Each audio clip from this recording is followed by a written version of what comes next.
from the world of other young things. Reach out, up, under, and... The printing press for freedom at a time when freedom is needed the most.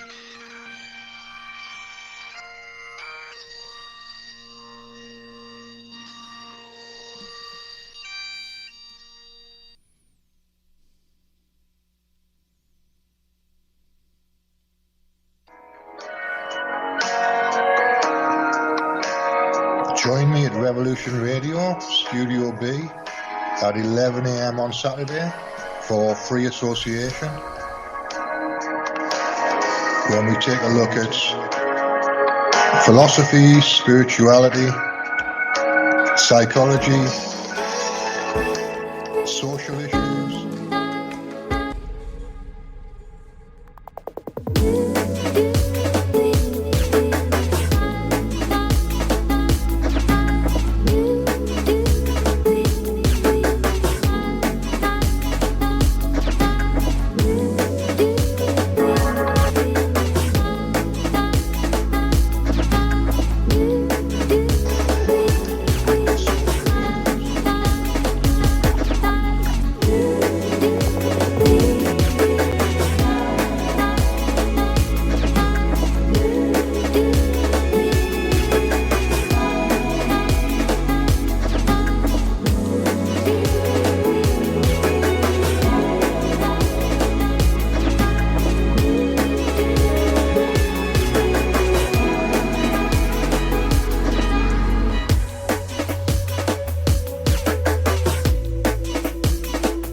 Welcome to the Polynation broadcast.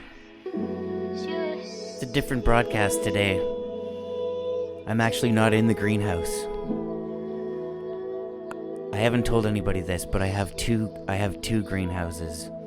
One of them is the greenhouse we all know and love. The other one is called the Luna Lounge, and it's actually on the moon, and I can't believe this broadcast is working from the moon, and there's barely any delay at all. That's fantastic technology. Great work, Chris. You made it happen, bro. I didn't think you could do it, but somehow the modifications that you made to my transinducial antenna thingy mabobber really worked, and so I'm able to broadcast from have a greenhouse on the moon, and it's called the Luna Lounge, and I named it after a band that is going to be sprinkled through this playlist, because the whole show today, doesn't matter what kind of week we've had. If you're here, we made it. That's the main thing. What a rug pull of a week. What a gut punch. What a gobsmack. Anyways, that's why I went to the moon. I need to get away from all that crap. So I'm chilling. You know what? The music sounds a lot cooler up here too, in my opinion. And you'll hear a lot of tunes from the band called the Luna Lounge, just because I think it fits. And I'm also going to talk about nothing else except the moon today, because I keep staring at it ever since I was able to see it. Kind of just want to look at it all the time. What is that? I don't get it. But hopefully we can, if not answer some questions, at least add some more, if you know what I mean. It's a Polynation broadcast. We're live every weekend, Saturdays and Sundays, 2 to 5 p.m. Eastern Time, on the GroundZeroPlus.com network and the Independent Broadcast Network. And, yeah, we're chilling on the moon, folks. If anybody's got any moon songs they want to drop in the greenhouse down here, sorry, the Luna Lounge, don't worry, y'all can still chat to me from the greenhouse. It's just me and Zoe up here in the Luna Lounge. But you can still chat to me at groundzeroplus.com. When you become a member, you get access to the greenhouse, which is the chat room, basically, just for the Polynation show. I call it the greenhouse. Don't ask. There's probably an answer somewhere. Here's The Unseen Enemy by the Luna Lounge, which is going to be the favorite band of the entire playlist. It's going to be like every 10 songs, if we can even get that far. We'll be right back from the moon.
down with the mashup. Get on down.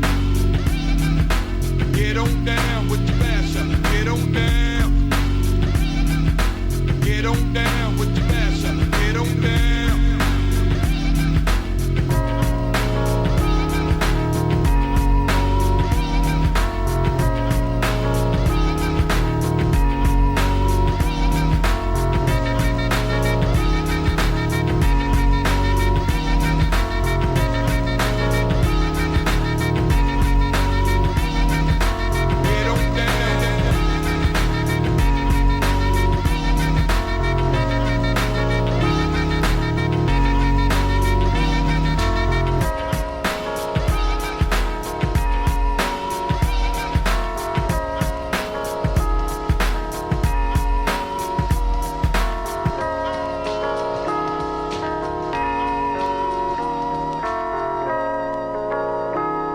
It's easier to explain why the moon shouldn't exist than why it does exist, or all theories of the lunar origin don't make sense. And so we're still confronted with that. We're still struggling with this idea of how the moon came to be what it is.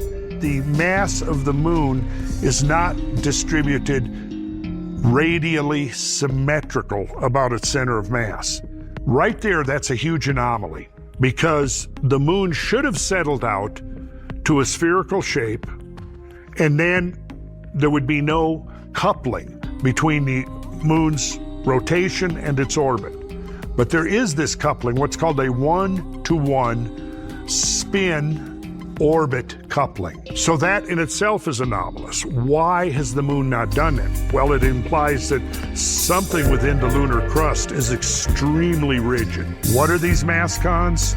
Nobody knows.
See what I mean?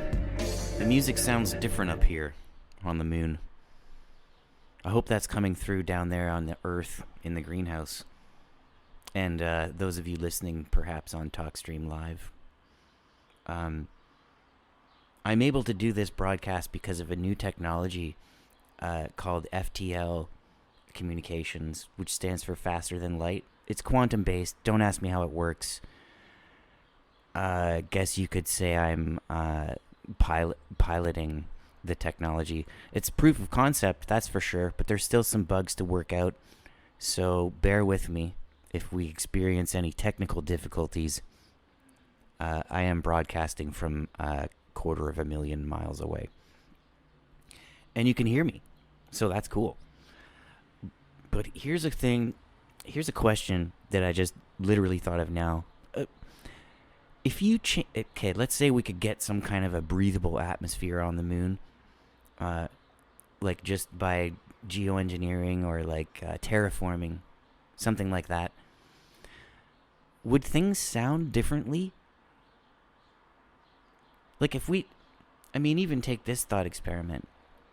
If we change the ratios of everything that's in our atmosphere, would things still sound the same? My gut tells me that no. It could probably get pretty weird.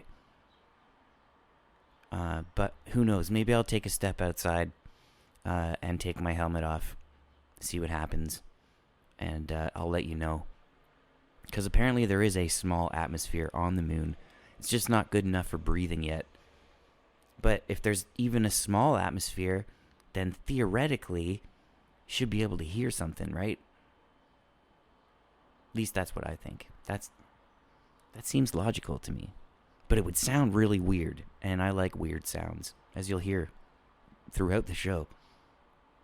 I like to call it music. Some people may have to stretch their imagination for that term to apply, but believe me, it's music. And I have stretched that concept around my mind infinite number of times. So, I consider many things that people consider noise to be music. But I wonder what that noise would sound like on the moon. Maybe you'd like it. Or maybe it would make it sound worse. Or have you ever been on a plane and you get to a certain point where the pressure changes in your ears, like everything goes kind of quiet or muffled, like it's got a pillow over it or something? Does that ever happen to everybody? It happens to me. Every time I go on a plane, there's at one point where it's like somebody put earplugs in my ears. I can still hear everything, but it's just really quiet. It sounds different. And that's just from pressure changes. So imagine what a different atmosphere would sound like. It's hard to imagine. But we'll see if we can figure something out. There's a whole bunch of stuff to talk about with the moon. I don't even really know where I want to get started. But I think what we'll do is play some more music. Because we love music on the Polynation broadcast. Maybe after a couple tunes, I'll put together some sort of a road map. Because we could just literally go all over the place here. There's so much stuff that I don't think a lot of people know about. Hopefully, you don't know about it. And there's a bunch of stuff that you would assume that most people would know. Like, the moon spins on its axis. It doesn't look like it's spinning, but it has to be if we are. Otherwise, we wouldn't always see the same side. Anyways, I'm not going to get into that. Because that, I'm assuming, is common moon knowledge. Going to get into some other moon trivia. And some breaking news as well. Some of it may be alarming. I don't know. I think it's good for the planet. But China and Russia have teamed up for a project on the moon. I'll tell you. Let's do that. I'll tell you about that when we come back. Here's Darien Gap by LT on the Polynation broadcast.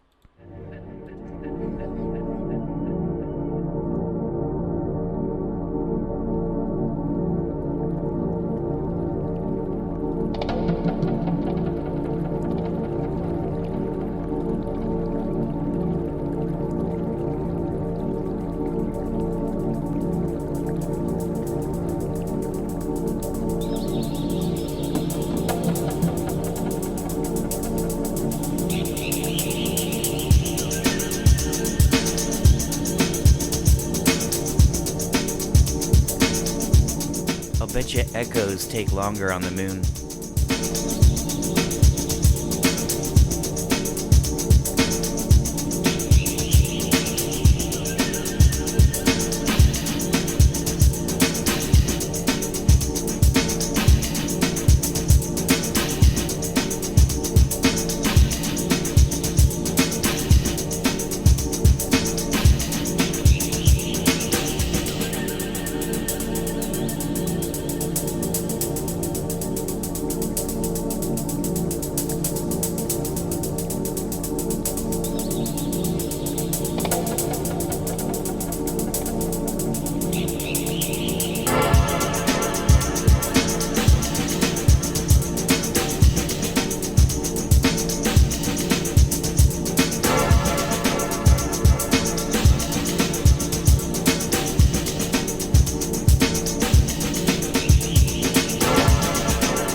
So in Love by Large Professor.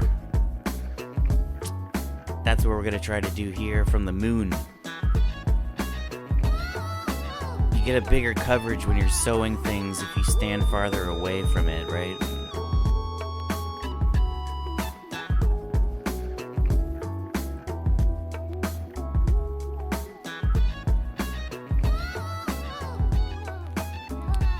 So I'm sitting here on the moon, and I heard this story.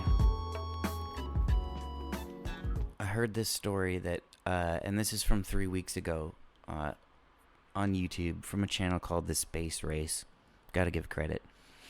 I'm not a subscriber, but if you want to watch the whole video, because I'm not playing the whole thing, I just want to play the bit that was really shocking to me. I had no idea that this was going on.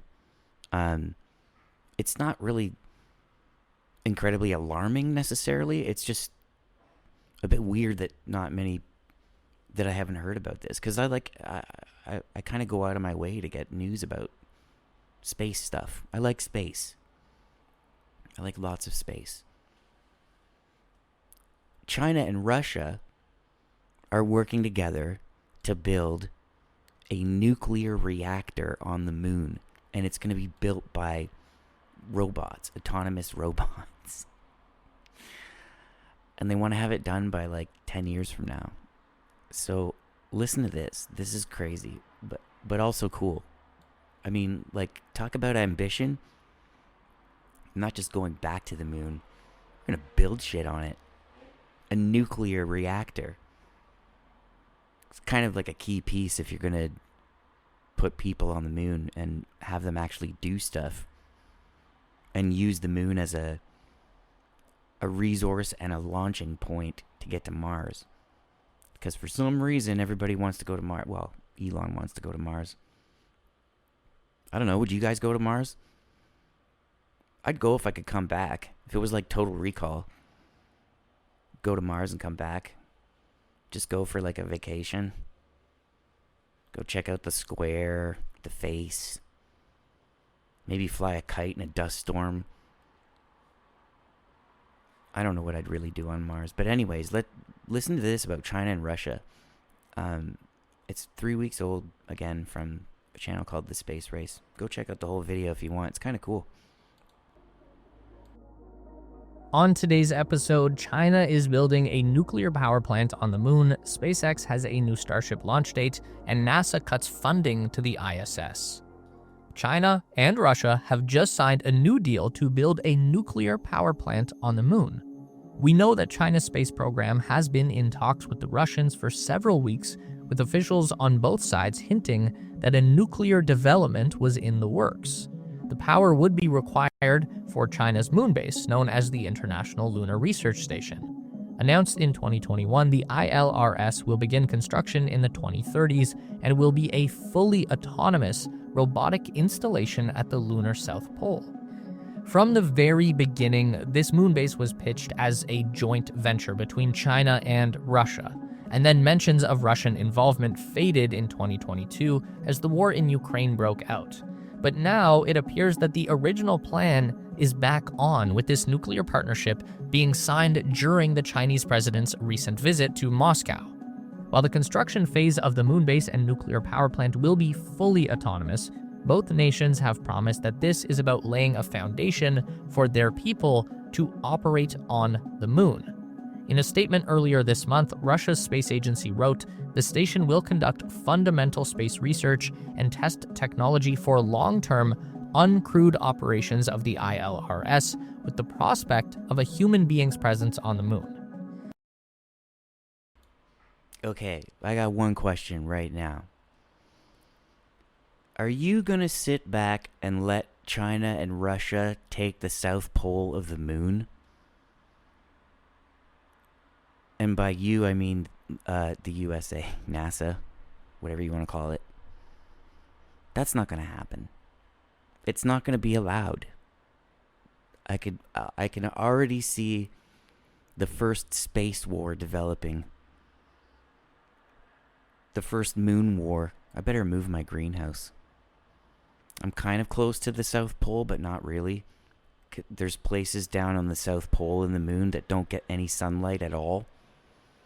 And so it can get kind of cold. My greenhouse is underground because it turns out that the moon, a lot of people say it's hollow.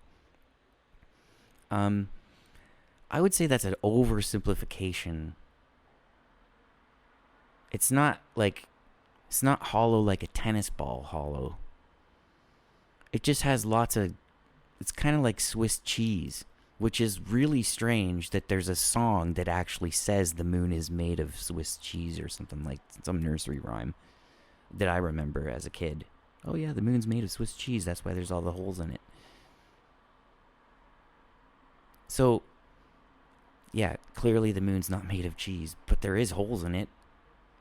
What a great way to remember that the moon has holes in it, like inside of it, just like Swiss cheese. Then that's how you remember things. It's the association aspect. Isn't that weird? So yeah, in the 2030s. And you know what? I wouldn't be surprised if they could speed that up with the way that AI is being utilized and how fast that's getting. They'll probably shave a few years off that. That's what I would think. Or they could already have something there, which they did. I don't know if anybody remembers this, but China did actually send a drone, a lander. It landed on the moon. I think it kind of landed the wrong way, like maybe it crashed. It didn't. I don't think it was really good at parking on the moon. But they tried to grow or germinate seeds. I can't remember what the plant was. This was a couple years ago. And it worked. But then they died. But proof of concept, again. So, theoretically, you could grow stuff on the moon.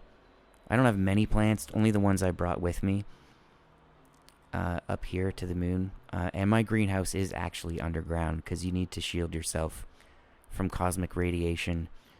And it's tricky getting power for all the lights you need to grow stuff, which would, it would be really useful to be connected to this nuclear power plant when it's finished. So stay tuned for that. 10 years from now. Stay tuned for 10 years. You won't regret it. This is the Polynation Broadcast, and we're live every weekend from 2 to 5 p.m. Eastern Time. That is on groundzeroplus.com.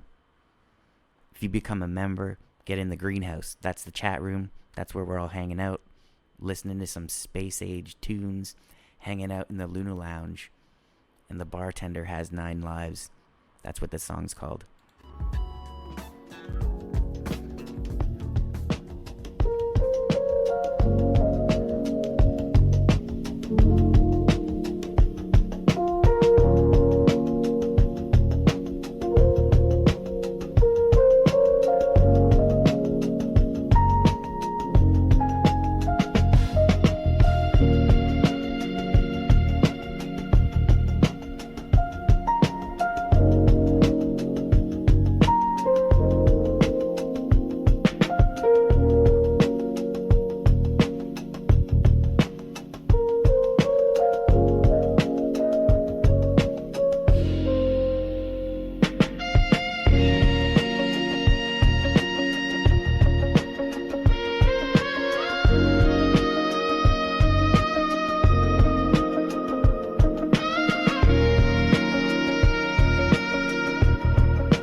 a second. See, your voice does change on the moon when you take your helmet off. I was just out here having a smoke. Your voice does change.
does the moon rotate on its axis?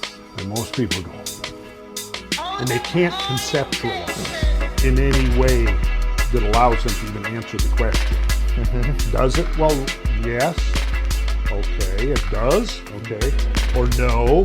Because most people now, unlike our ancestors of long ago, don't pay much attention to the moon. Our ancestors all over the ancient world paid obsessive attention to the moon.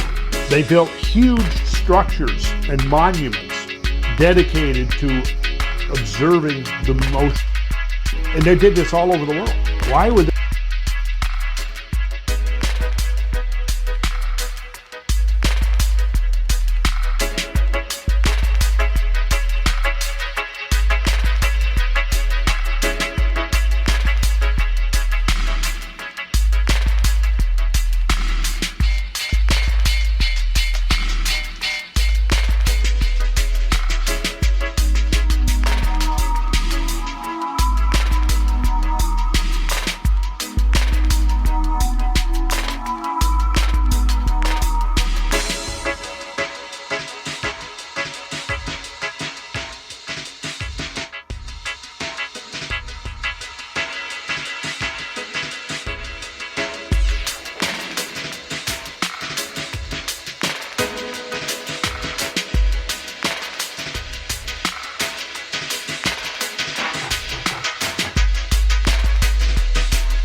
Song is called Closer by Smith and Mighty from the album Bass is Maternal.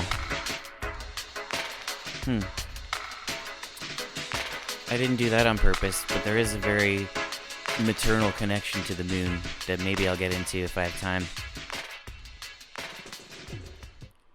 You're listening from the Luna Lounge today on the Polynation broadcast. And I found this clip. It's all the coolest stuff for some reason. I guess maybe it's just my algorithm. But it always came back Randall Carlson. You may have noticed him in that song as well. That's not in the song. I put that there. Just because I thought it would be cool to listen to that at the same time. Which I also... That last song, that's what reggae sounds like on the moon. So clearly the atmosphere on the moon has an effect on everything we hear. At least everything we're broadcasting. So that's just proving it again.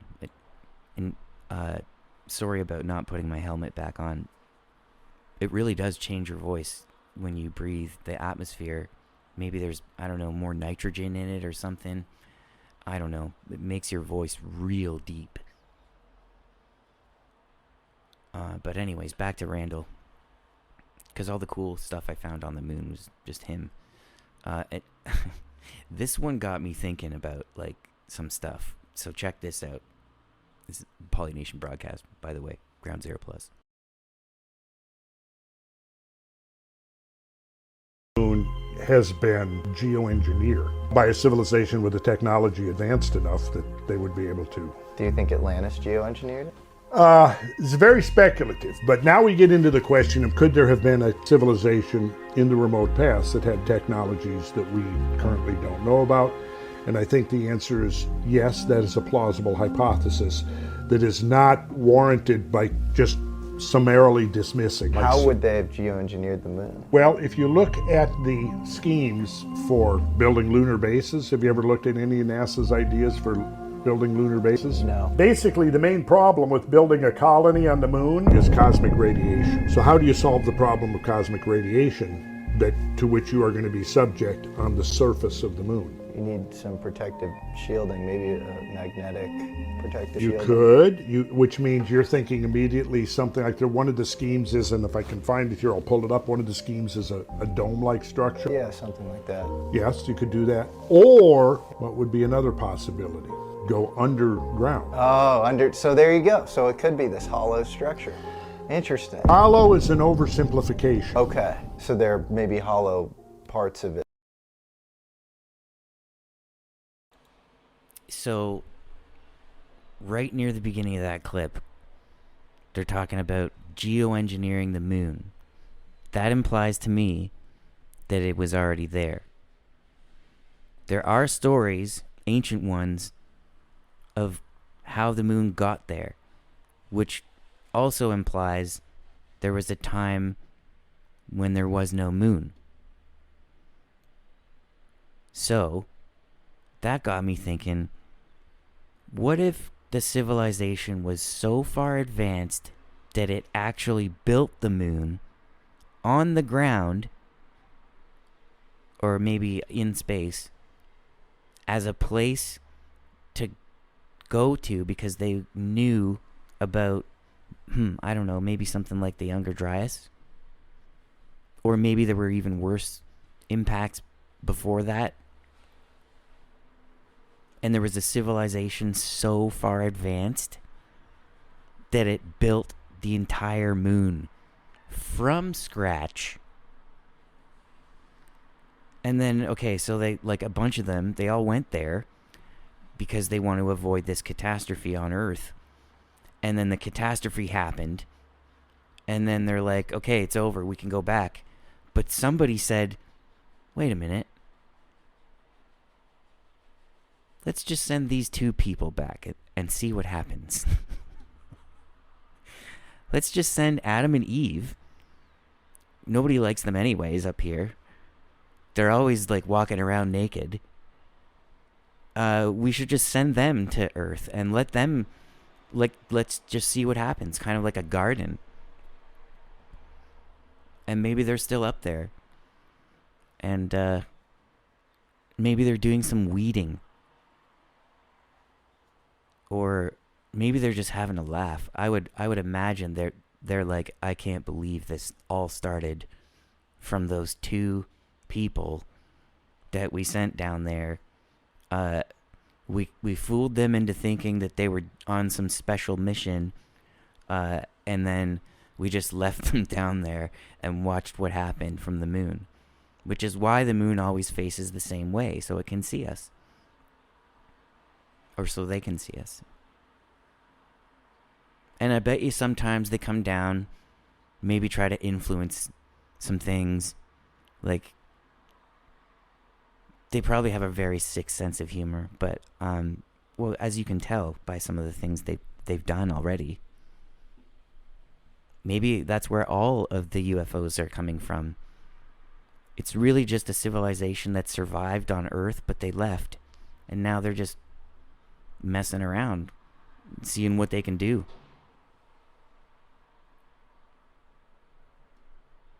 I don't know why they would do that, other than have a laugh. So, there's that theory. I don't know. Hopefully you haven't heard that one before. But the time before the moon stories are pretty weird.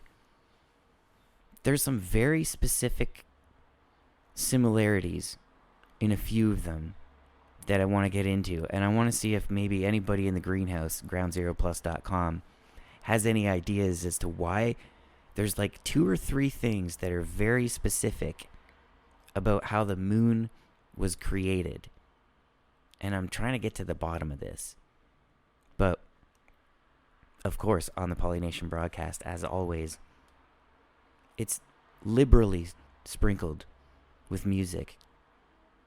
And since we're broadcasting from the moon today, the music, it can be pretty out there sometimes. But this is Laser Pulsar by Scientist on the Polynation broadcast.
Polynation broadcast. I'm giggling a little bit at there's a gift that was thrown in the greenhouse, and all I gotta say is, Sonny, usually when they're that high up, you gotta throw them. It's rare to see them do that voluntarily. I almost spat everywhere when I saw that. That was hilarious. So I wanted to mention that there's some very, like, what seems to me like bizarre, specific I don't know if they're similarities about ancient moon stories. There's one from China. I'm just going to sum them up for you, and I'm going to just leave it to these weird similarities. I'm not going to give you all the background story of these things, because it's kind of, I don't know if it's just very odd that they go to specific lengths to point out two specific things. So the Chinese one, they actually point out both, and that is some kind of thing that you drink, like an elixir or whatever, and a rabbit. Like Follow the White Rabbit. That's the first thing that popped into my head. But the elixir thing, that's like taking the red or the blue pill. What does this have to do with the moon? I don't know. But there's all these legends all over the world. Here's another one from where is it from? Oh, like the Inuit. Well, wait, no, that's not the right one. It's still kind of weird, though. If you don't know the Inuit story about the moon, it's kind of an interesting one. So we got the Chinese, we got the Aztec. They have a legend that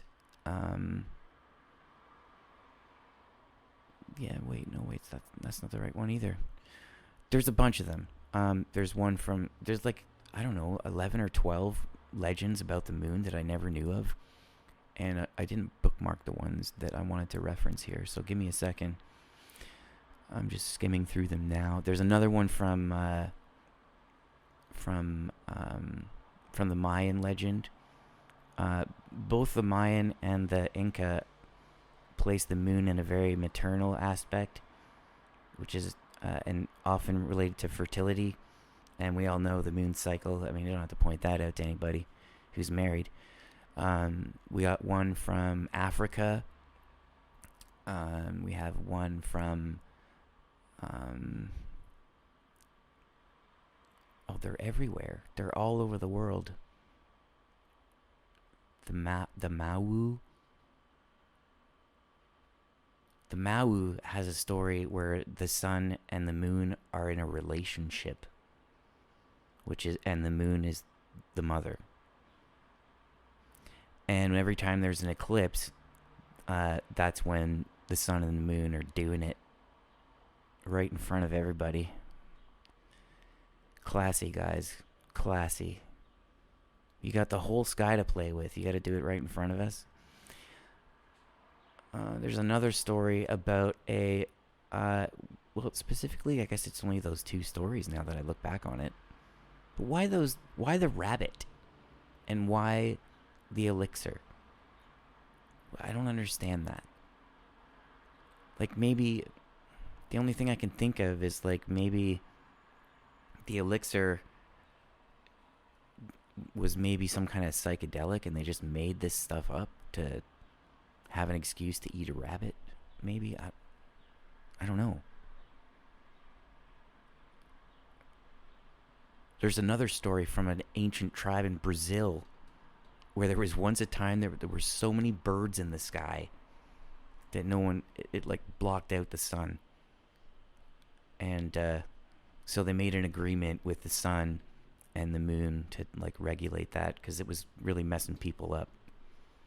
And if you could imagine, if there were that many birds that it literally blocked out the sun, you would not want to be standing underneath that.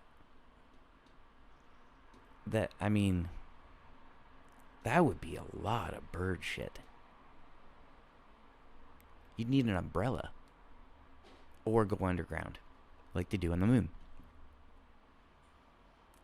See, the moon looks like the way... Here's a theory. The moon looks the way it does now because when they put it up there, it didn't look like that at all. Its own gravity pulled in dust and like had impacts and stuff. But underneath that is probably still what they originally put up there. What do you think about that? That's where my greenhouse is. It's kind of on the outskirts of that.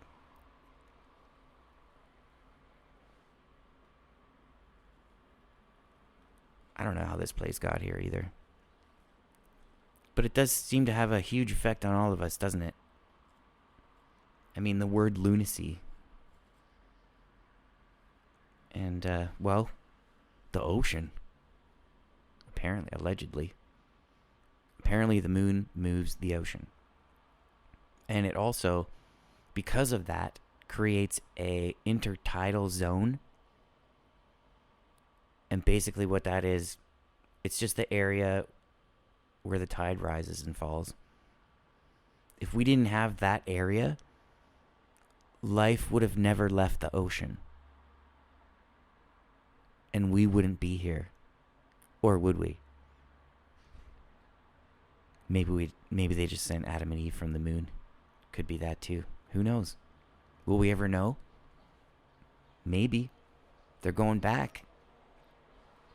The Artemis mission, my prediction is they will postpone that. Especially because NASA's taking a bunch of cuts and Elon needs to repair his relationship with the government, I think, in order to get real progress done, because I believe his technology will probably speed things up a little bit. Seems to be cheaper. Actually, you know what? I don't know. I've rewatched the footage of these booster rockets landing and being caught by this giant claw thing. And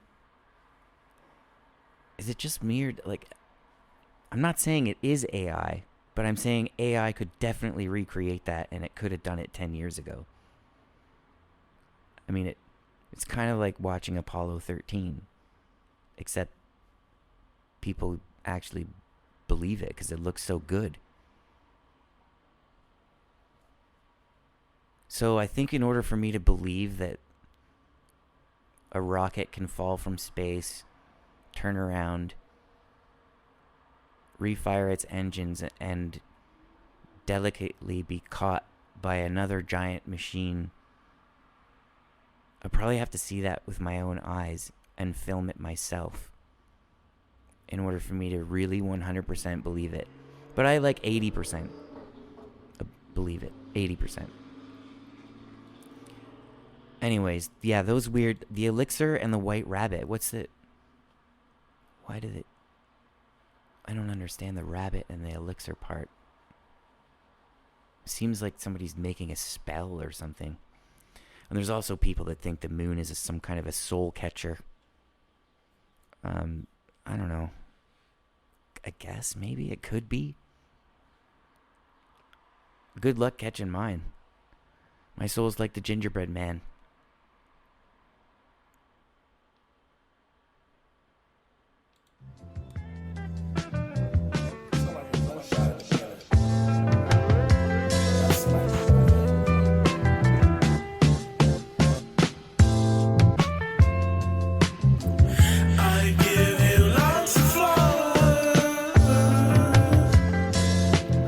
For the moments that we won't get back.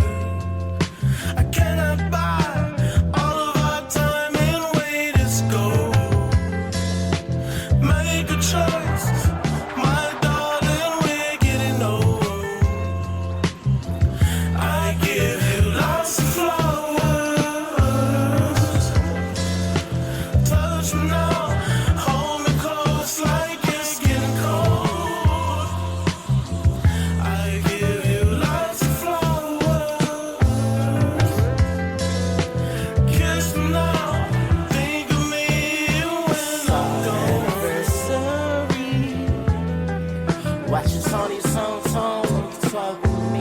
Just a dog with a bone. Me, my bitch with no leash, walking with me, all with me. Only one that really get me, I swear.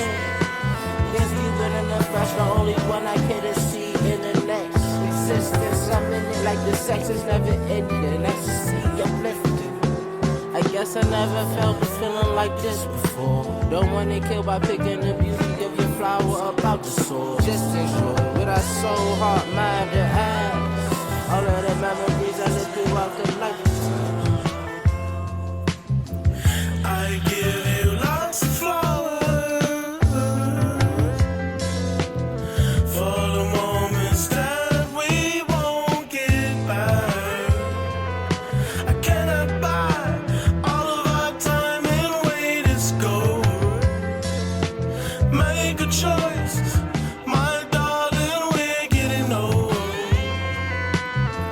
I give you lots of flowers. Touch me now, hold me close like it's getting cold. I give you lots of flowers. Kiss me now, think of me when I'm gone. I give you lots of flowers.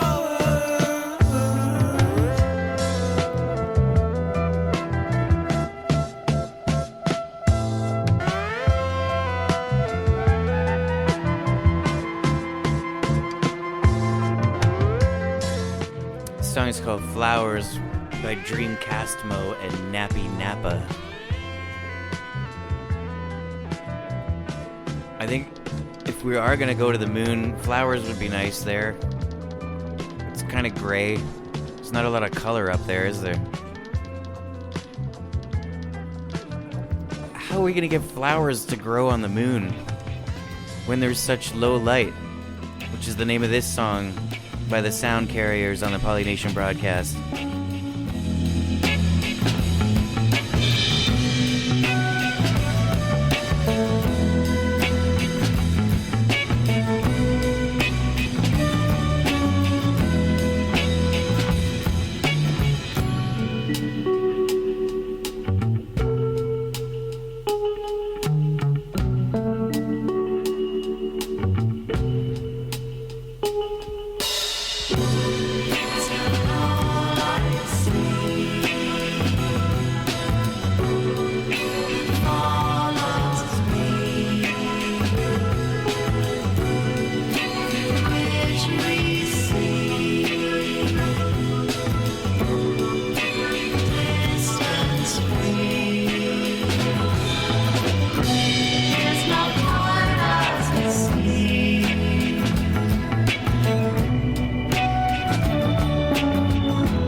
Broadcasting to you live from the Luna Lounge on the moon. This is the first time we've ever broadcasted from a distance this far away from the planet. And thanks to the FTL technology that Chris put together, it's working, dude. It seems to be working flawlessly. We're using a prototypical quantum technology. It's really hard to explain on the air. I don't want to flood people with like details and crazy nerd stuff. But through this technology, I'm able to I built a greenhouse on the moon. It's under the ground. And not very many plants in it yet. But we were just talking about flowers and low light. So here's something maybe you haven't considered. If you're on the side of the moon that's facing us, then you're going to go through 2 weeks of no sunlight. Potentially. Depending on where you are on the moon. How are you going to grow anything with 2 weeks of darkness? I don't think you can. I mean, maybe some plants, but I don't think they'd be tasty. Maybe not even useful. So clearly we're going to have lights, right? How do you power those lights? Well, bunch of options. Solar is one, but again, you'd only be able to charge unless it was solar power that's being beamed down. You'd only be able to charge for 2 weeks of the day, I guess. Like, how do I even describe that? It's because not only is it dark for 2 weeks, the next 2 weeks it's always day. That's how weird it would be living on the moon. How do you grow stuff with that? Well, you need lights for one. Also, you need something else. And it's water, clearly. Now you could bring your own water. And I imagine that they probably would bring some water with them if they go back. And by they, I mean us, whatever. Astronauts. Moonwalkers. We need water to grow stuff. But turns out there's actually quite a bit of water on the moon. And they knew this back in 2020. So there's this NASA, it's like a satellite. It's called Sophia. And it detected water in a crater that isn't one of the ones that is not exposed to sunlight. Like, there's all this talk about water ice on the regions of the moon, on the South Pole especially, that never actually receive sunlight at all, ever. It's kind of unlucky. But that might be a good place to hide from cosmic radiation. So I'm assuming that's probably why they're more interested in that region, and it's nothing to do with the water, because NASA found out that in sunlit areas of the moon, they have water in concentrations of 100 to 412 parts per million, which is equivalent to about a 12-ounce bottle of water in a cubic meter of soil. And I put soil in air quotes because there's not really a better word. It's like soil, but it's from the moon. It's not the same stuff. But there's water in it. And it's everywhere. And there's a bunch of other things you can do with water besides grow plants. So, if there is a large frozen amount of water in the South Polar region, that's just kind of like a bonus to the already protective nature of that area when it comes to cosmic radiation. And I'm going to imagine probably like a solar flare or something like that you wouldn't want to be on the side of the moon that's facing the sun when that happened. Unless you were underground. So there's that. We would be able to get enough water eventually to grow things, but the whole powering the lights, unless it was wireless, or maybe, well, plug into the nuclear. There's also another thing on the moon that I've only heard mostly just in passing, because nobody can really describe to me what it actually is and why it's so important. But there's an element on the moon, apparently in a large abundance, called helium-3, which I think you can use that in a clever way to power a nuclear generator or device, or giant gun pointed at Earth. Depends on how you use it, right? I wouldn't use it to make a giant gun. I'd use it to make a giant, like, artificial sun under the ground. And the artificial sun would be powered by various batteries when it went to 2 weeks of darkness. And inside the room, see, I'd AI the crap out of this and get it so it's all automated and it actually simulates a day on Earth. But, you know, it takes some infrastructure. So I'm not there yet. Right now I'm just in a little plastic greenhouse under about like 500 meters below the surface of the moon. And it does not smell like strawberries, if anyone's asking.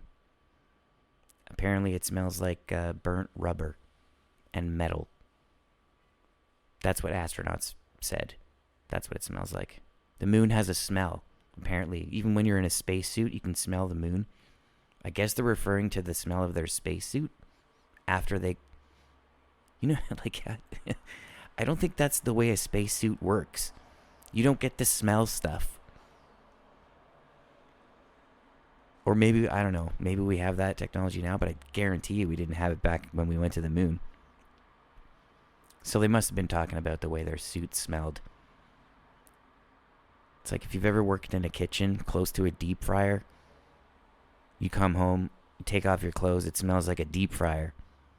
Well, the moon does that to your spacesuit, except it smells like burnt rubber and metal. So we'll probably have to bring some air fresheners up there. And maybe some, you know, lots of plants. They just clean everything. The plants will clean all that stuff out. I'm kind of excited now about going to the moon.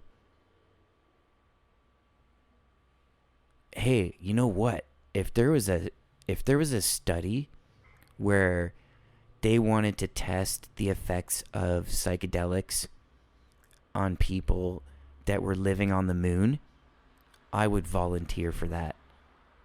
As long as I could still do the show. And now we know it's possible because I'm doing it right now. And we're doing it from the Luna Lounge, which is the secret second greenhouse. Probably won't do a show from here in a really long time because it's really hard to get back and forth right now. Like, really hard.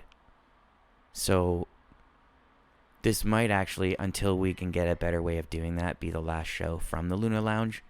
But nevertheless, here's the Luna Lounge, Ghosts in the Hull, on the Polynation broadcast.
sometimes I like to play a little bit of greenhouse music.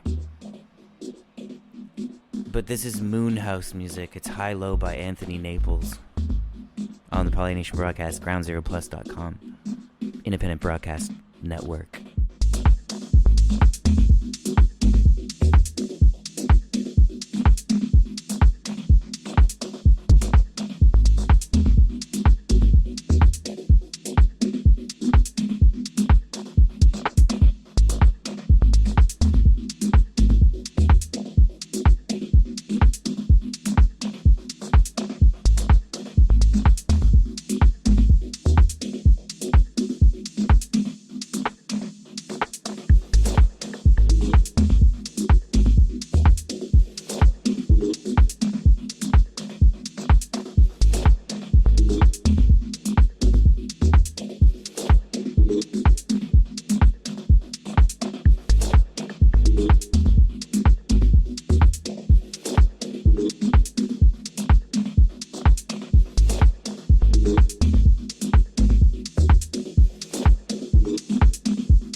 him. He's heading for that small moon. I think I can get him before he gets there. He's almost in range.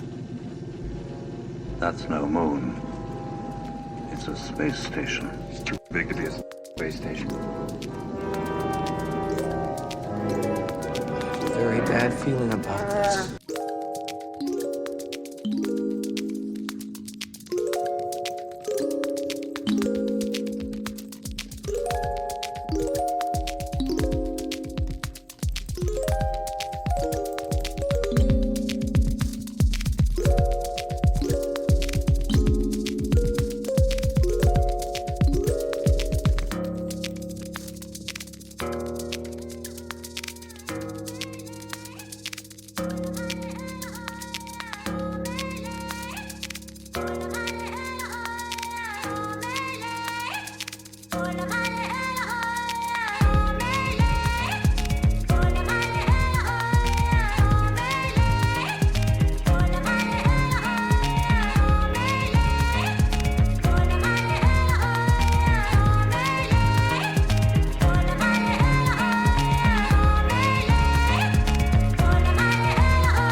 got one last clip from Mr. Randall Carlson. Like I said, I don't know if this happened on purpose or if it's just some kind of algorithmic thing. He's got some really cool ideas in relation to the what I would say is the most useful importance of even thinking about going to the moon in the first place. There's useful things up there, that's for sure. But there's a lot of problems that need to be solved first, and it's not going to happen overnight, unfortunately. But let's listen. It's about 2.5 minutes long. Why the moon is the key to humanity's future in space. Like, it's almost like if we don't make it to the moon, we're not going anywhere. We're not going to Mars. We're not going to the asteroid belt to potentially mine one asteroid with hundreds of trillions of dollars worth of resources in it. Like, you're talking rocks the size of Texas that are 80% titanium or potentially gold. I haven't heard about that one, but I've heard about the titanium one. There's also palladium out there. There's all kinds of useful stuff out there. If we get our hands on that, good night. We're out of this solar system. We're blowing this pop stand. The sun sucks. Let's get out of here. Find a better sun. I'm kidding. I love the sun.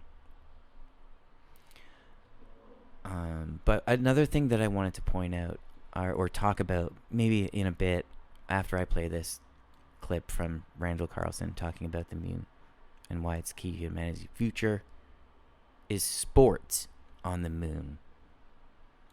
I don't hear anybody talking about sports on the moon. So I have a few ideas. And if anyone out there who's listening who is planning on, being one of these giant companies that goes to the moon to like settle or whatever, and you want to have some sports, then I'd be happy to share my ideas with you. But I'll give you the gist of some of them when we come back. And also, don't forget at 4:20 p.m. Eastern Time, we'll stop the show. And there's no delay, thankfully, even though I'm broadcasting from a greenhouse underneath the surface of the moon. I don't know how I ended up doing this kind of stuff, but here it is. But we stop the show and shout out the greenhouse here at groundzeroplus.com. And yeah, I mean, for me being here, a part of this family of hosts and people, I just love it to the moon and back, I guess you could say. Oh, and there's a reason why that saying is a cliche, and it's because there's truth in it, and I'll tell you that hopefully if I remember after this clip from Randall Carlson on the Polynation broadcast.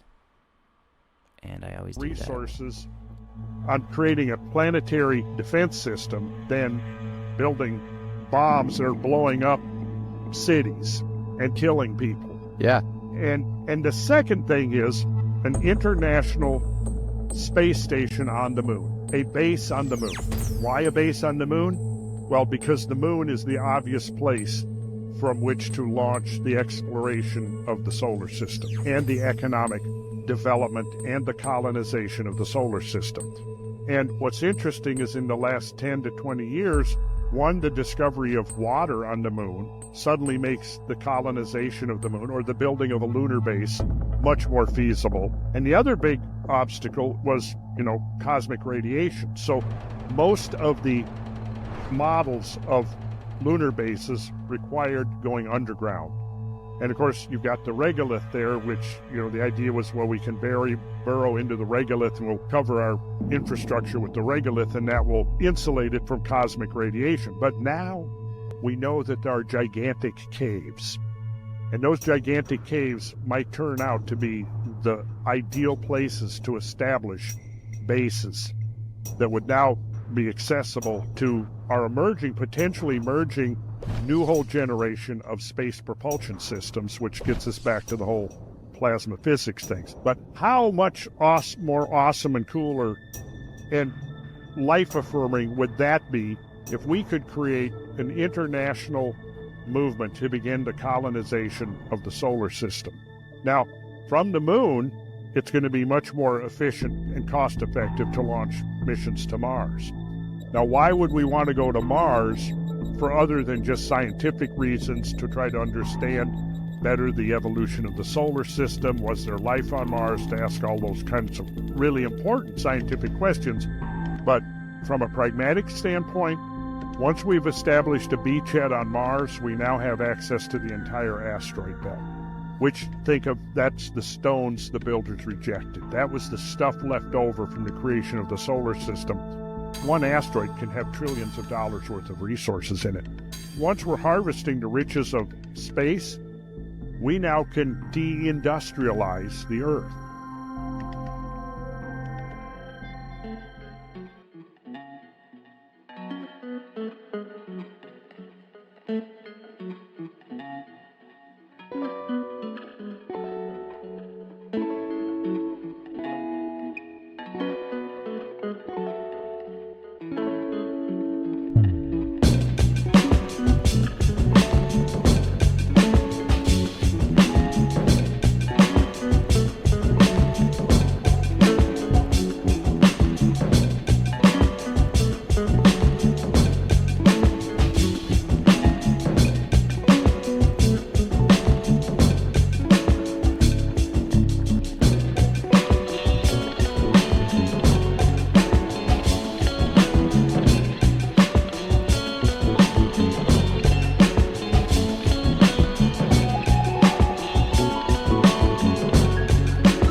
Here's more from the Luna Lounge. It's called Chrome Visions, Polynation Broadcast, Ground Zero Plus, Independent Broadcast Network.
Hanging out in the greenhouse back there on Earth, talking about it. We talk about random stuff. Sometimes it has absolutely nothing to do with the show, but I think it's worth bringing up here because I can tie it in no problem. And that is we're just, you know, chatting about fermenting food. It's going to be a useful skill to know, by the way, given the state of the world. Don't know if anybody's looked at that. Hopefully not, since you're in the greenhouse. Wait till you get outside, okay? Then you'll know what I'm talking about. Fermenting is going to be a useful skill. And not only that, it's one of the healthiest foods you can eat. We've been doing it for millennia. We've been fermenting food as a form of preservation.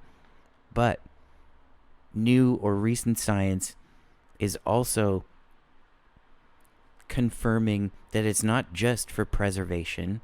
It's beneficial too. So it's improving your food via various bacteria that help promote good bacteria in your gut. We could do a whole show on fermentation, seriously. But how does that tie in with the moon, you may ask? Well, if I was going to go to the moon, I would like to have some fermented foods with me, like in jars or cans or whatever. Not just the astronaut food that you add hot water to. Water's kind of scarce up there. I mean, you save weight if you don't have to bring water. And if you need water just to be able to heat up your food, well, if you have fermented food, you just eat it out of the jar. And there's almost no foods on the planet that you can't ferment. I wouldn't recommend a few of them because probably won't taste very good. And maybe some foods it won't work. But most vegetables I think you can ferment. It's fairly easy and it lasts for a really long time. It would be interesting to see what kind of food they bring to the moon when they go there finally. I mean, you kind of want to keep the morale up, right? Especially in those 2 weeks of darkness. You want to have good food. Otherwise, it'd be a miserable place. Cold. It's like minus, I don't know, what is it? Minus 400 or some crazy number. When it's cold, when it's like out of the sun. And when you're in the sun, it's like plus 400. You could fry an egg on your spacesuit. I wonder if anyone will try that. Just crack an egg on your dome. See if it cooks in the sun. Probably cook too fast. Or probably freeze and cook at the same time. I don't even know. Why hasn't anyone thrown an egg out the window in the space station just to see what happens? I mean, that maybe it's you don't get any scientific value out of it, but I know we're all wondering what would happen if you took an egg out into space. Say you're going on a spacewalk. Just grab an egg. Take it outside with you and see what happens. I'm curious. Make sure you film it too. These are the things. Yeah. So, well, maybe I'll wait until after I shut out the greenhouse. Let's do some more music. And in about, well, less than 15 minutes now, I'll stop the show, shout out the greenhouse, and then I want to talk about sports on the moon. Just to end the show on a light note. Clearly, if you're taking me seriously when I talk about sports on the moon or having a greenhouse inside of it, you're listening to the wrong show, or you don't get my sense of humor. You're not listening to the wrong show. You just don't get my sense of humor.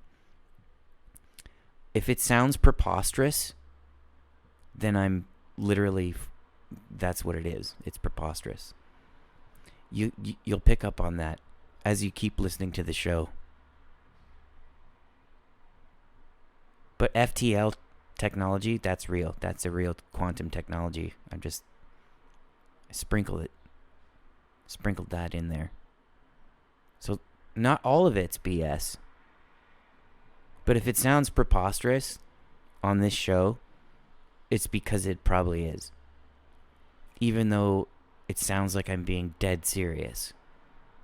Because, I don't know, I think it's fun to do that. And I assume that everybody knows I'm just kidding, right? It's fun broadcasting from the moon, so whatever. I'll broadcast from the moon whenever I want. Due to this breakthrough technology that only I have. Well, there's a few other people that have it, but I'm not allowed to actually name them. Anyways, if you're not already in the greenhouse, groundzeroplus.com, you still got 13 minutes left to get here. Shout you out. Then we'll get on with sports on the moon. I got some ideas. I think I would like to watch it on TV, actually, some of these ideas. Here's 3 Chords by Rival Consoles, the Polynation broadcast.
Hey everybody in the greenhouse. Via the live video feed I have of you, you guys are all looking pretty good. I would say you're probably even super styling by Groove Armada. When we come in with this swing, just following the pattern naturally harmonizing, climb into position with synchronized things, live from outer ghetto we maximize it, sound of the Groove Armada with super styling.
Watch the way we drop it in a mix time. It rise and amplifying when we come in with this swing. Just following the pattern naturally harmonizing. Climb into position with synchronized things. Live from outer ghetto we maximize it. Sound of the Groove Armada with super styling.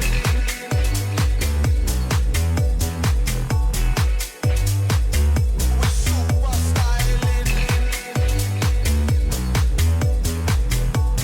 Sound of the Groove Armada with super styling.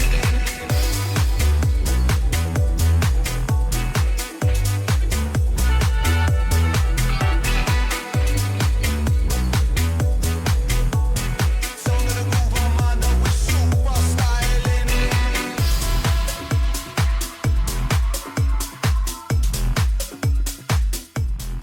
It's Polynation Broadcast. I'm your host, Polly. If you're just getting here, welcome. Gotta stop the music there for a second. Sometimes my turntables, they just get so much momentum, especially up here on the moon where there's less gravity to slow it down. And you gotta put extra pressure on the needles so that the record plays properly. There's all kinds of things you gotta do up here on the moon when you're broadcasting live on groundzeroplus.com and the Independent Broadcast Network. It's that time, 4:20 p.m. Eastern. Why 4:20? You'll figure it out eventually if you spend enough time here.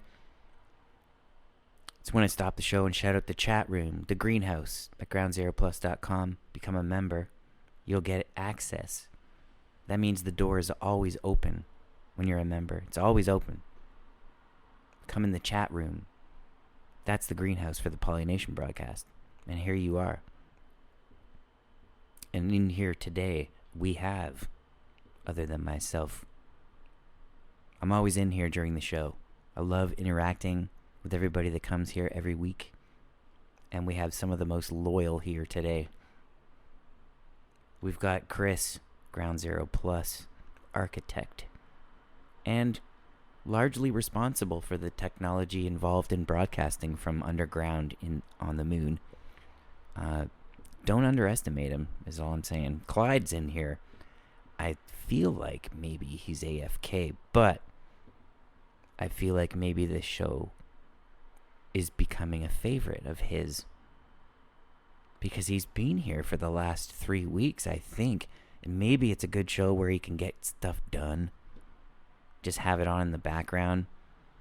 It's kind of a cool concept to have a show where you just put it on the background and you don't necessarily have to be chatting to enjoy, as with all of you people who are listening who perhaps maybe are not a member, but you can still listen for free, groundzeroplus.com. We also have Lisa in there.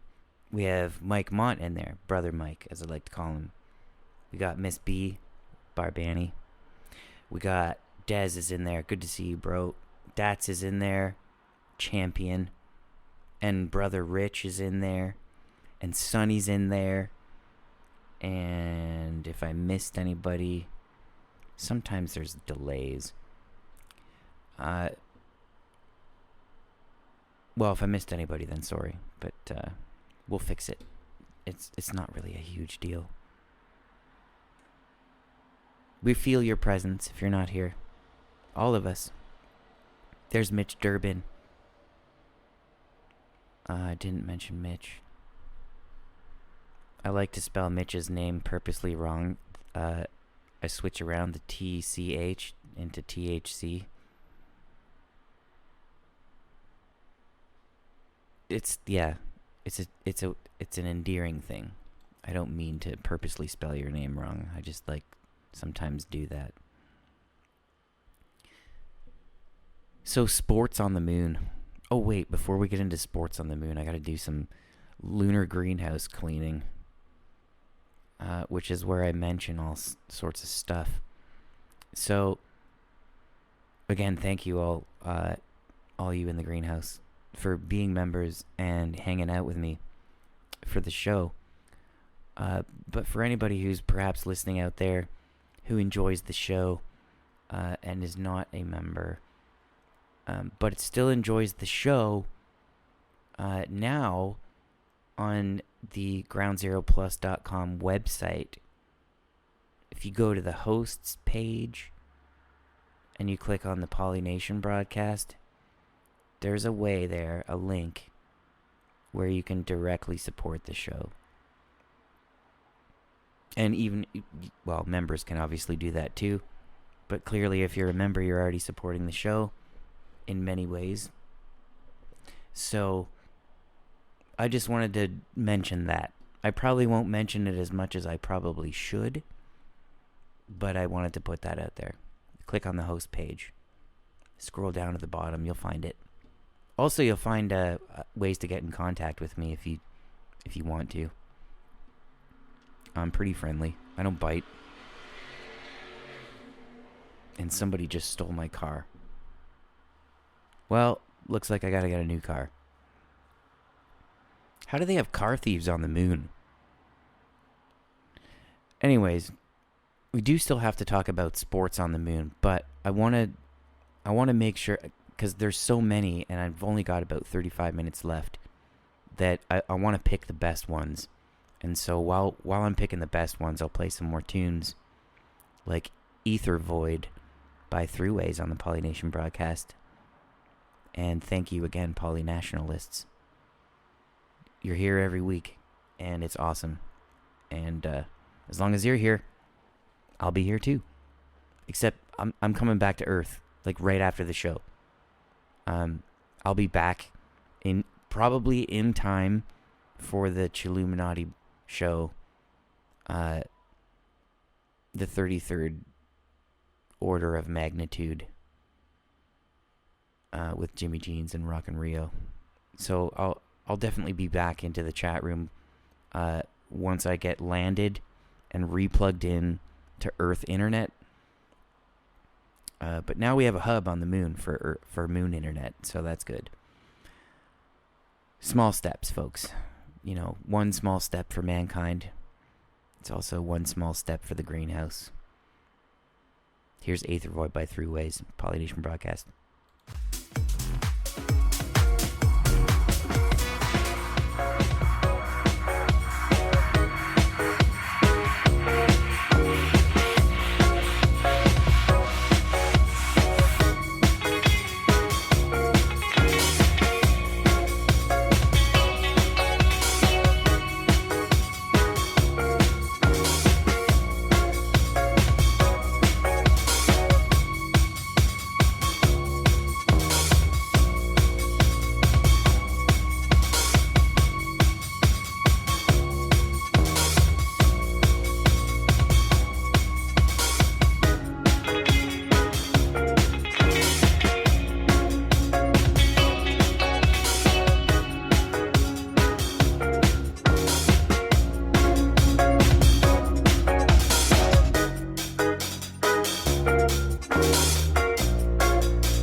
Slice of hard dough, rightly blow, spicy blow, rightly so. Staccato, power to the pardo, where is Escovite? Slice of hard dough, rightly blow, spicy blow, rightly so. Through the ford, through the glen, through the by and by. Co-pilot on a plane of fork, flying low. Got the dough, zips broke, cock poking out. Not joking now, simply not holding out. Can't wait for nothing now, knucklehead. Memories of what the belt buckle said. In a day and a time where we spare the rod. An all decent incline of scene broken off. Power to the pardo. Trainee savages, trained by savages. Untold damages, setting pure stone to the tone of some hardball. Destined for a hard fall, falling from a skydive. Death is in the air, couldn't care less about. Frank don't mess about, never spilt blood, but it's your comfort. Taken from a comfort, what was he done for? Hands are clean, but the heart's like a cesspit. Take a pic of my rap, see my Nesbit. Drunk and true from the soul of a seen it all. First port for a jet black comedy. Jokes on us don't seem so comical. Staccato, power to the pardo. Escovite, slice of hard dough. Rightly blow, spicy blow. Rightly so. Staccato, power to the pardo. Escovite, slice of hard dough. Rightly blow, spicy blow. Rightly so. Can't say we never warn ya. Death don't ever warm up. We got that liquid history. Some might they try to mistreat. We got that whisper to call that Mr. Most quick to inflict our necessary Richter scale of events. Situation get intense. It was never my intent to go out like some fraudulent. Did we sound bloke in the soundboy tournament? We are the warriors. We ain't sorry for none of our talk. What said or what saying, man? Why should I explain, man? This is just my pain, man. I'm trying to sustain, man. Rid me of this stain, man. I ain't the same, man. No matter what they say, man. I'm more than about this pay, but I got to get paid, man. Give me my payment. Don't they know what payment? We have been the pavement. We have been the road. Acting so cold. The Lord alone knows that we don't wanna hurt none, but we might hurt too. What am I to do when I try to keep my cool, but my cool cannot be kept and my suspicion gets the best of me? I'm trying to twist up my twisted destiny. Staccato, power to the pardo. Escovite, slice of hard dough. Rightly blow, spicy blow. Rightly so. Staccato, power to the pardo. Escovite, slice of hard dough. Rightly blow, spicy blow. Rightly so. Staccato, power to the pardo. Escovite, Slice of hard dough, brightly glow, spicy blow, rightly so. Staccato, power to the pardo, Escovite. Slice of hard dough, brightly glow, spicy blow, rightly so.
Celestial Milky Way by the Luna Lounge. Showcase band of the playlist for today's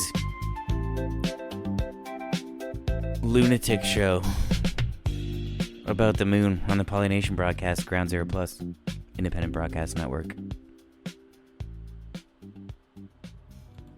So if we do actually get there, we're going to need something to do to pass the time, like leisure. Sports is a good way. Also,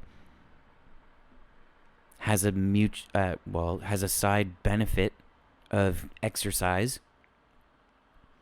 And I've gone through, I'm not a huge sports fan, but I'm just trying to imagine as many sports as possible,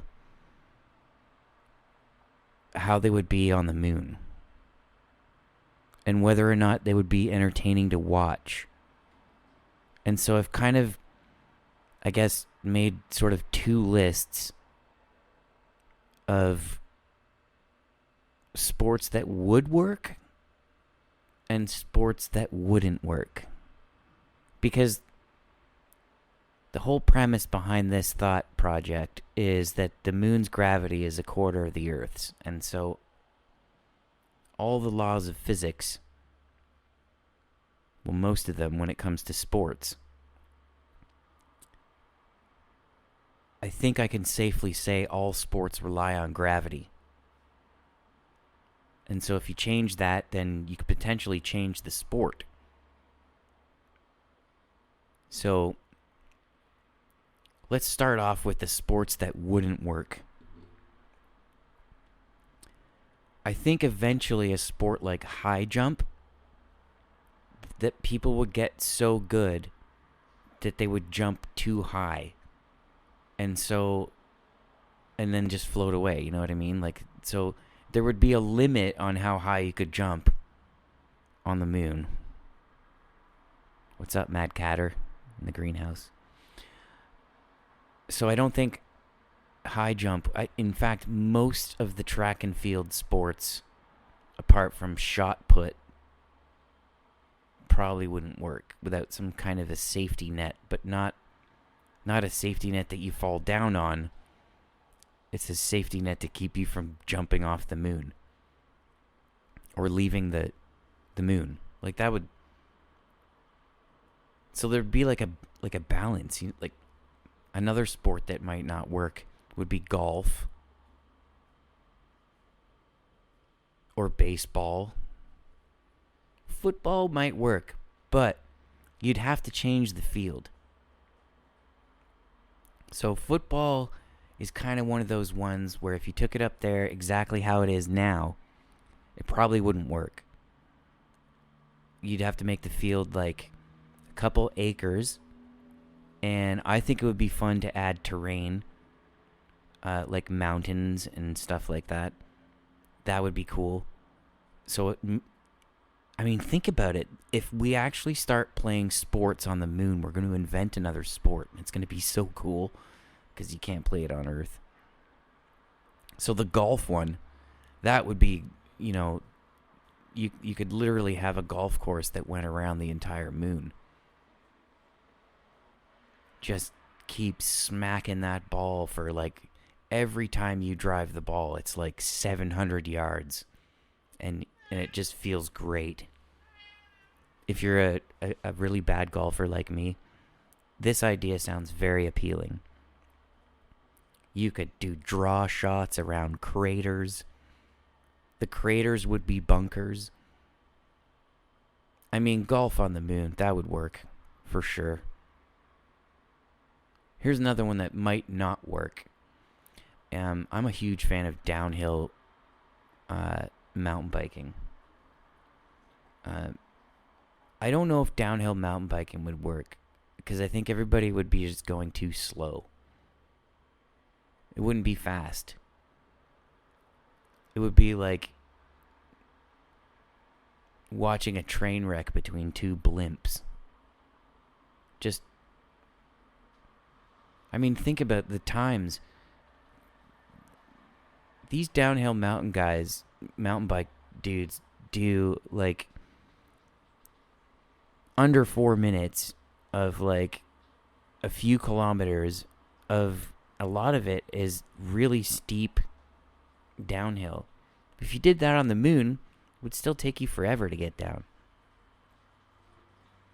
So I don't think that would work. Darts might be a cool thing to do on the moon because you could do like a 100-yard dart thing. That might work. Also, you know what else would work is I think off-road racing would work, even though it would be a lot slower. It would still, I think, be entertaining to watch. Imagine what it would look like if somebody went over the handlebars on a dirt bike, but they were on the moon. That would be entertaining. You know what else? Wrestling.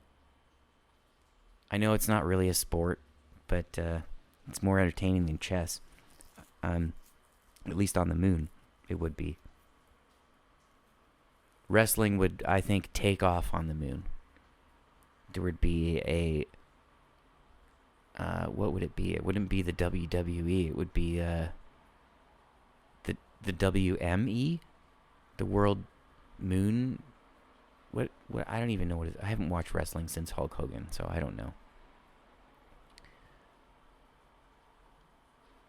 I think a game like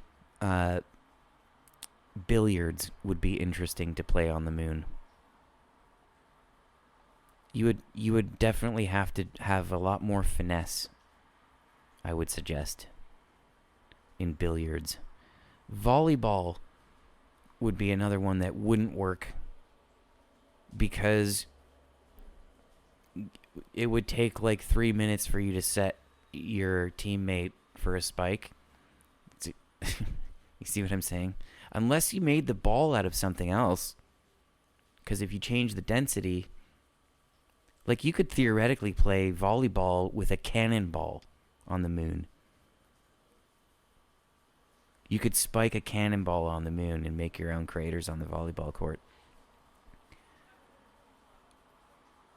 I would like to try riding a bike. Like a mountain bike. I would like to try that. Probably be really hard. Really difficult. I imagine it kind of like riding in the sand, except just less gravity, and then so less grip. And would probably resort to walking after a short period of time. Oh, so by the way, I don't know if cats can jump really fucking high on the moon. I had to send up a drone to get Zoe back down here because she saw something. I don't know what it was. But she jumped and she just kept going up. And I was, Zoe, what the hell? You can't jump like that on the moon. We're going home soon anyways. Just relax. I almost lost my cat. So I guess maybe I wouldn't advise any sort of sport that involves animals on the moon. But that also raises another question for me. I wonder if it'd be possible to raise animals on the moon. Clearly I'm talking about for food. And also the beneficial byproduct of animal husbandry, which is very helpful in growing plants. I wonder what space bacon tastes like. Or like a lunar prime rib. And what would a pressure cooker do on the moon? I don't know. I'm probably not going to find out either. But just some things. I thought I would leave you with those lighthearted, random, kind of silly actually if you think about it, for a grown man to be thinking about what kind of food would taste like on the moon and what kind of sports we could play. But all the stuff prior to that, there's shreds of truth and fun things to think about. Speaking of which, I have figured out a way to archive the Polynation broadcast. For now, it's just going to be on my YouTube channel, which is the #1 Polynation on YouTube. So eventually this show will be there. There's a playlist there. It's called the Polynation Broadcast Playlist. And I will do my best to keep that playlist populated when I can. It takes my computer a moon's age to get stuff done sometimes. So bear with me. But for now, if you did miss the show and you're just tuning in, you can hear it later because I'll put it there. And eventually, there'll be archives here on groundzeroplus.com of the Polynation broadcast. I have my lawyers working on it right now.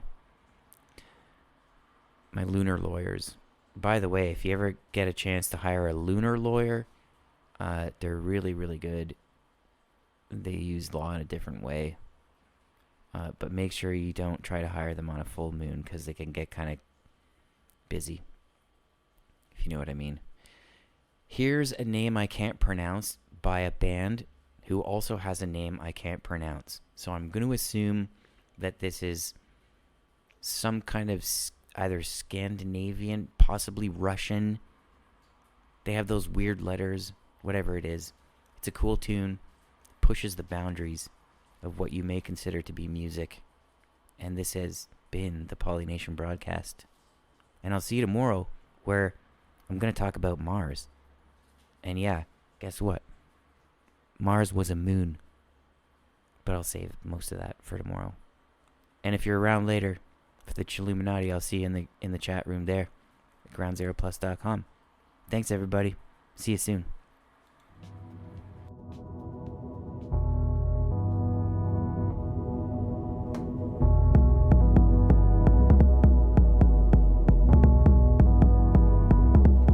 Oh, and don't forget to stay bright as much as you can.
power down Groove Street in a green car, smoking tree bark. Nightmares on wax. What we saying? What we saying, man?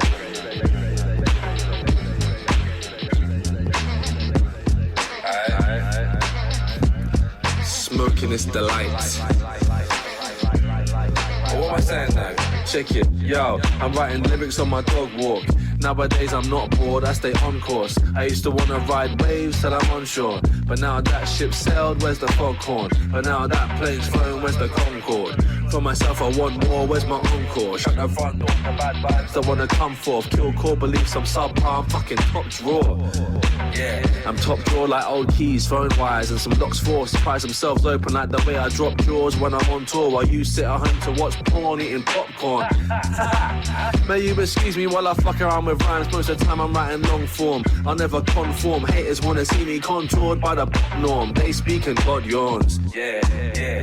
Brother yee-haw, horsepower down Groove Street in a green car, smoking tree bark, about to hit the theme park. Afro surrealist bars for your sweetheart. I got this DMT star, let me reach past. I used to want a dream cast, now I dream large. Now I dream long, about to hit the theme park. Afro surrealist bars for your sweetheart. I got this DMT star, let me reach past. I used to want a dream cast, now I dream large. Now I dream long, now I dream far. I'm like Cheech and Chong, bro, I need grass. Yeah, I need grass, touch it in the park quick. No more doom, flowers blooming in the Arctic. Play a few tunes, bass booms from the guitar pick. We're hanging on by a string, but who's fretting, bruv? I'm two-stepping. I ain't trying to chat to you, cretin. What? I'm prepping for my interview in heaven. I'm the giver of light, man, I'm life path 11. Yeah, keep it honest, bruv. What we saying to it, man? Check it, racism ain't winning. I'm a mixed race kid from Great Britain, I stay driven. Got them plates spinning, but stay with it. Hey kid, at 33's young, then my soul makes up an age difference. I say lyrics and break limits, my brain's wicked. From an age of crate diggers and break spitters of great lyrics. Wanna play cricket, I ain't slipping, I play sixes, leave you bowled over when stumped. I take wickets. I take wickets, man. I was more British than that. Come on. I see you not being